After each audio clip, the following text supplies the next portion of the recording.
Avec moi des invités sur le plateau. Christian Richard, bonjour. Bonjour. Alors vous êtes gérant de Créacop 14. Alors qu'est-ce que Créacop 14? Une coopérative qui accueille des jeunes créateurs d'entreprises et teste leurs projets. En 2-3 mots, expliquez-nous. Une personne qui veut créer son propre emploi ou qui veut créer son entreprise peut venir tester son activité avant la création. D'accord, voilà. Donc c'est plutôt bénéfique je suppose pour ces jeunes créateurs, c'est que des avantages? Ils viennent se tester, donc voilà, c'est bénéfique pour eux, ils savent à peu près où ils en sont avant la création et donc sans trop prendre de risques. On connaissait les pépinières d'entreprise, là encore c'est différent. Alors ce qui nous différencie, ça va être deux choses. Le fait qu'on n'héberge pas physiquement les porteurs de projets, ils ne viennent pas chez nous, ils n'ont pas un local qui leur est dédié. Ils travaillent souvent chez eux en fait. Voilà, ils travaillent essentiellement chez eux. La deuxième chose, c'est qu'ils viennent chez nous, on peut dire, avant éventuellement de rentrer en pépinière. Parce que quand ils sont chez nous, ils n'ont pas créé juridiquement leur entreprise. En fait, le test chez nous se passe par le biais de trois axes. En fait. L'hébergement juridique et comptable. Donc ils utilisent notre numéro de SIRET. Et donc là, ils ont une existence, ça leur permet d'avoir une existence et de faire leurs actes de commerce. L'hébergement comptable, c'est-à-dire qu'on leur fait leur comptabilité. Ça, c'est le premier axe, c'est l'hébergement. Le deuxième axe, c'est l'accompagnement individuel et collectif. Individuellement, ça veut dire qu'on va rencontrer le porteur de projet tous les mois et on va suivre son projet, on va suivre son parcours et son développement. C'est vraiment tester son projet. Donc on a une idée, on veut créer son entreprise, on a une idée, et bien on vient tester en fait à vos côtés en fait son projet d'entreprise. Voilà, on vient le tester. Alors je finis sur la partie collective, c'est-à-dire on vient le tester individuellement, mais on vient le tester aussi en groupe et dans un collectif. L'accompagnement aussi de groupe se fait par l'intermédiaire de la formation. On va le former pour aller vite au métier d'entrepreneur. Il retourne en cours. Il retourne en cours, sauf que là on est vraiment sur la pédagogie active, ouais. il apprend en faisant. Donc c'est aussi différent donc, du statut d'auto-entrepreneur, il y a beaucoup plus d'avantages en fait que le statut d'entrepreneur où on peut crouler un peu sous la paperasse. Là c'est vous qui faites la paperasse en fait. On croule surtout, voilà, on leur fait la paperasse comme vous dites, on croule surtout sous l'isolement. C'est-à-dire quand on est auto-entrepreneur, on ne sait pas à qui s'adresser, on ne sait pas forcément comment s'y prendre, alors que là effectivement je reviens sur l'accompagnement individuel et collectif.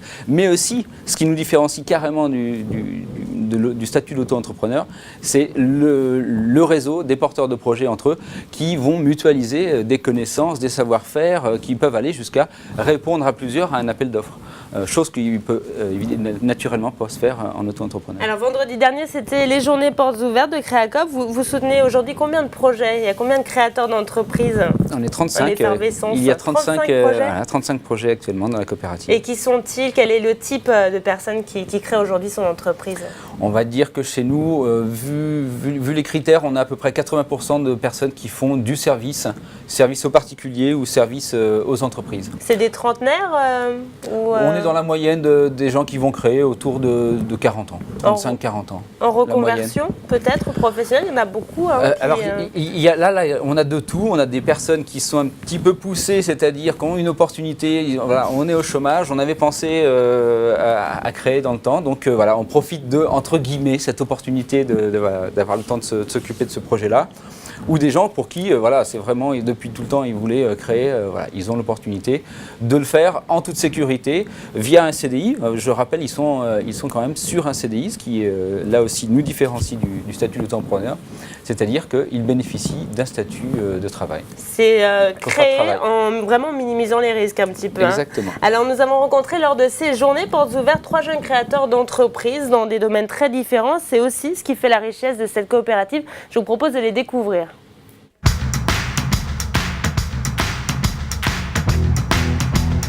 En fait, je customise les meubles et les objets décoratifs. Moi au début je travaillais, j'étais dans le bâtiment, donc moi j'ai fait des études en étant technicien d'ameublement et décorateur d'intérieur. Et puis quand mon oncle a eu un licenciement économique, autant se dire tiens je vais tester de mon activité parce que j'ai toujours aimé comment faire ou refaire des meubles.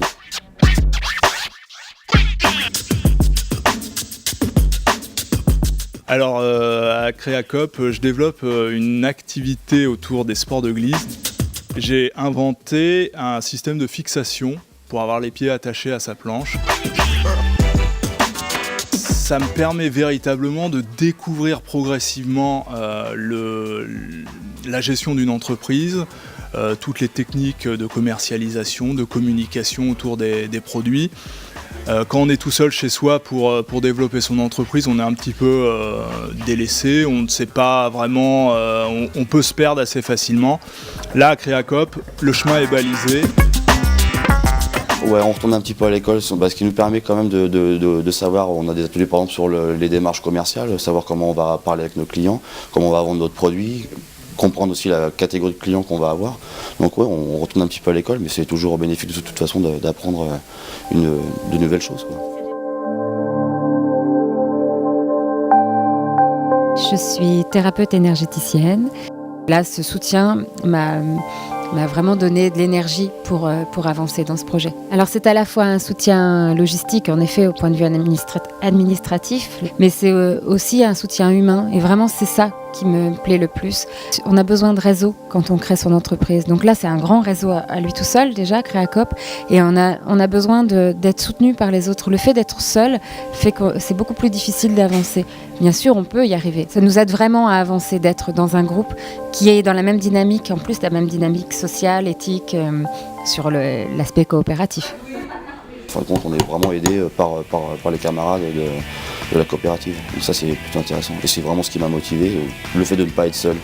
Ça, pour moi, c'était vraiment important, quoi. De me dire, je ne me lance pas dans l'inconnu. Voilà, alors le soutien, l'aide, c'est vraiment un mot important dans cette coopérative entre eux. Mais même si chacun vient et teste son projet, et là, voilà, il est tout seul, il est vraiment entrepreneur et salarié, mais il est entrepreneur. Mais à côté de ça, il a le soutien derrière lui et à côté de lui de l'équipe des permanents, mais aussi de tous ses pairs, entre guillemets, de tous les autres porteurs de projets qui, comme lui, vont se poser quelquefois les mêmes questions, vont franchir les mêmes étapes. Et donc, voilà, dès qu'il a un peu un coup de mou ou dès qu'il ne sait pas techniquement sur comment s'y prendre sur telle tâche ou telle tâche, il peut faire appel soit aux permanents, soit aux autres porteurs de projets. Alors, on a vu des projets très différents. Là, dans ce reportage, vous acceptez tout le monde. Quels sont les critères, en fait, pour adhérer à Créacoop ? Il y a des limites en termes d'assurance, c'est-à-dire les gens qui travaillent dans le bâtiment ont besoin d'une décennale, d'une garantie décennale, qu'on ne peut pas prendre dans la coopérative. Donc voilà, ça limite à ce niveau-là. L'autre limite, c'est ne pas avoir besoin d'un bail commercial, parce que la coopérative ne peut pas signer un bail commercial à la place des porteurs de projets. Donc voilà les deux grandes limites. Après, une autre limite, c'est la capacité financière des porteurs de projets. On ne peut pas venir avec un gros projet qui demande des gros investissements. On l'a dit, vous faites leur compta, vous leur donnez des cours entre guillemets, ça a un coût tout ça. Quelles sont les conditions donc pour le jeune créateur en échange forcément?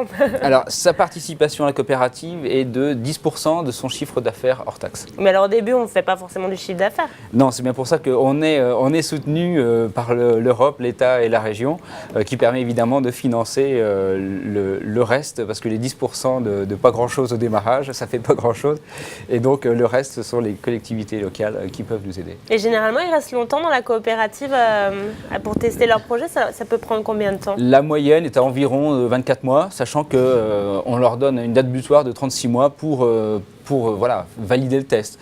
Au bout de 36 mois, on estime que le test est fini. Ils savent si l'activité est pérenne, ils savent s'ils se retrouvent dans ce métier d'entrepreneur. Maintenant, à eux de faire le choix. Mais en général, ils partent avant. Quand les 10% commencent à devenir importants pour eux et qu'ils ont un bon chiffre d'affaires et que les 10% représentent effectivement... Ah bah zut pour vous alors. Alors comment ça se passe concrètement pour entrer dans la coopérative? Quand on est demandeur, on est créateur, quelqu'un qui a une idée, de créer sa propre structure ou son propre emploi, il vient à la coopérative, il vient à une réunion d'information où là on lui explique le fonctionnement de la coopérative, ce que c'est que la coopérative, comment ça fonctionne. Derrière on va le recevoir en entretien individuel et là on va voir avec lui la maturité de son projet. On n'est pas dans l'émergence du projet, on est dans le test du projet. Donc il faut, si les personnes se posent encore des questions, à qui je vais vendre, comment je vais vendre, combien je vais vendre, ça on va plutôt renvoyer vers des structures spécialisées vers ça, qui après il reviendra vers nous pour tester en grandeur nature son projet. Alors pour les jeunes créateurs d'entreprises qui nous entendent, quelle est la date de la prochaine réunion?